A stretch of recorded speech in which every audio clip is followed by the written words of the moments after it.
Can you remember the first thing that crossed your mind the second that bell rings? First thing that popped into your head when it happened and you knew it was real? At the end of the match or in the beginning? At the end of the match. Oh, yeah. No, I don't remember. I just I was overcome with emotion. As soon as the ref hit the mat for the third time, I feel like I just kind of like lost control of my body. You know what I mean? I couldn't move, you know? It's almost like an exhale, you know, like a sigh of relief almost, because this has been such a long time coming. And I've wanted this for so long, and you get to a point where you don't know if it's going to happen. So then you try to convince yourself, oh, I don't really need to be a champion. I don't really need to hold it. I've had a pretty good career so far. And that's not always the case, but at the end of the day, I think that we all want to be the best. And, you know, the sign that you are the best is to hold the WWE Championship. And we hold the WWE Championship. Well, that's one of the things I wanted to ask you guys about, because one thing people always love to ask about sports entertainment or pro wrestling or whatever you want to call it is, what does the title mean? And what I always look at it as, sports entertainment is sports entertainment, but the lineage of the people who has held that title is real life. Those are real people who accomplish real things to hold that title. So what does it mean that when you look at that lineage now, you see the face of Kofi Kingston holding that WWE Championship? It's one of these things where no one can ever take it away. You know what I mean? No matter what happens, this moment is forever. You know, this happened.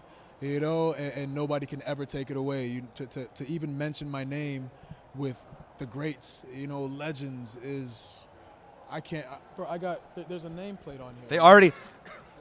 Come on, man. That's your name. That's my name. Do you know I used to be mad at my parents for naming me this, because kids at school would call me Kofi and, you know, make fun of my name, and I was angry with them. You know, it fit like actually like angry at my parents. I wish you named me Joey. You should have given me a name. And now on the WWE Championship side plate is my name. Yes. You know what I'm saying? It's just unreal right now. It's straight out of a dream. I honestly feel like this is a dream. Everything is kind of like a blur. I don't remember everything that happened. I don't know how to feel. All right, I know someone who's never at a loss for words. Xavier Woods. What does it mean to you and to the WWE universe to see Kofi Kingston as WWE champion? You think? Like you said, seeing Kofi Kingston's face in that lineage now means that the door that was seemingly closed for a very, very long time has now been kicked open. And there are little kids who will see Kofi and they will look up to him and they will say, if he can do it, then that means that I can do it.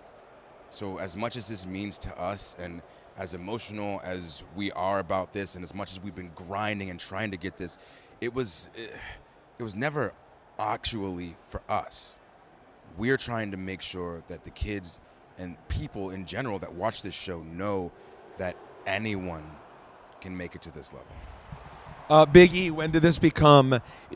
The New Day has gone through different iterations. Of course, the first iteration, it changed. It became funny. It became like this amazingly popular comedy act to a certain degree. When did this become a realistic goal that one of you guys and this man, Kofi Kingston, could be WWE champion? For us, it was always realistic. It was regardless of all the doubts, regardless of people telling us no.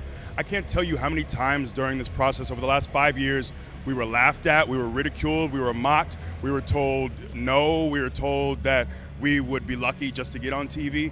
There have been so many obstacles, and not just obstacles in the New Day's journey, but in Kofi's journey as well. You think of being here for 11 years. How many people has Kofi seen come through the doors, be given title opportunities, win the title? How many guys have gotten chance after chance after chance? Here's a man who has been here 11 years, and if it wasn't for Mustafa unfortunately getting hurt, this doesn't happen.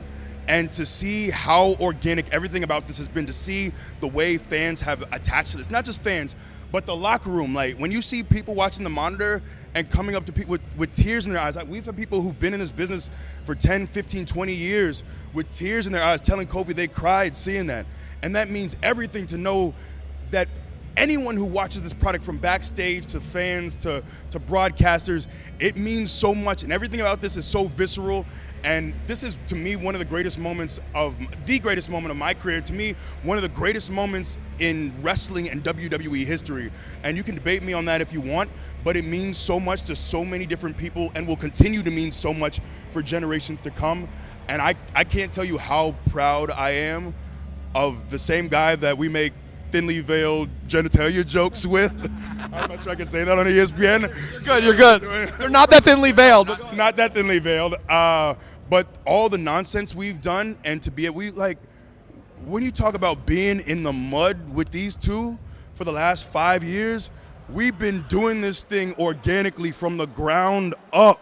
Just getting this thing off the ground has been a miracle, but to have this be the culmination is incredible, man. And also probably doesn't hurt that Kofi is such an incredible human being who's sincerely as beloved backstage as anybody I've seen in WWE. Never seen it. Everyone loves this guy. So two things. One, have you processed yet what that moment you just had with your boys in the ring is going to mean down the road? Can you imagine the photos you're going to have in your house for the rest of your life? Oh my God, the photos, the video, it's unreal, man. And I saw, so before Ian Woods went to go get my oldest son Kai, he was already trying to come over the barricade. So he was gonna get in there regardless. He had an agenda. It was just it was surreal seeing him out there doing that. This whole week, he has been just fully embracing this entire WrestleMania experience. I'll be out there signing autographs at the hotel. He'll come up and want to get in all the pictures. There's probably a lot of people that have a lot of pictures of him because he's wanting to get in there. He gets mad at me if I take a picture and he's not in it, So it's awesome. It's awesome to see somebody so young be so just confident in it's like 80,000 people out there, man. It's unbelievable. By the way, I met him for the first time when he was like a year and a half old. He's a special kid. He jumps out instantly. What can you say about Daniel Bryan? Is there anyone else that would have been a better person to have this match with? Absolutely not. Daniel was the perfect person for this. From a storyline perspective, obviously 2 years, he was in a very similar position, being fueled by the people who would not be denied until he was in a match at WrestleMania, and he ended up having to do it twice. So and then on top of that too, I know that he delivers his message in a pompous way, and people don't like it, but he's a good dude, Congratulations. So I told you it was going to happen. That a boy. You, and it was terrific, too. Thank you. All right, appreciate congratulations. you, Sorry, man. shouldn't be breaking up. Shawn Michaels. It's all right to get a quick congratulations from Shawn Michaels. That's cool. That's okay. Well, because This is my favorite wrestler of all time. Well, no, that's because he held the same title that you now Come hold. on, man. It's Y'all are fellow champions. What just happened, man? What just happened? If I would be able to go to my 7-year-old self watching Monday Night Raw or Saturday Morning Superstars and say, "Hey, one day you're gonna win the WWE Championship, and your favorite superstar Shawn Michaels is gonna come up to you and give you a hug in the middle of an ESPN interview," I'd be like, "Get out of my house, dude! Get out of my house! Who are you? What are you talking about?" But that just happened. Life is crazy, man.